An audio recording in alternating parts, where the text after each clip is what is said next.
এই জায়গাটা খুবই ভয়ঙ্কর। আমরা আমাদের দর্শকদের জন্য একটা স্পেশাল লেন্স ইউজ করব, যেটা কালো কুকুরের চোখের জল দিয়ে তৈরি হবে। প্রথম সেশনে আমাদের গেস্টরা তাদের ভূতেদের এক্সপিরিয়েন্স শেয়ার করবে।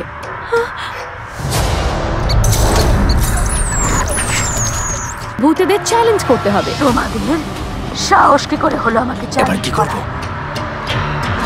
It's great. এসো, এর ভিতর চলে এসো। ওরা এখানেই আছে। তুমি আসল ভূত ধরো যে কোনো মূল্যে।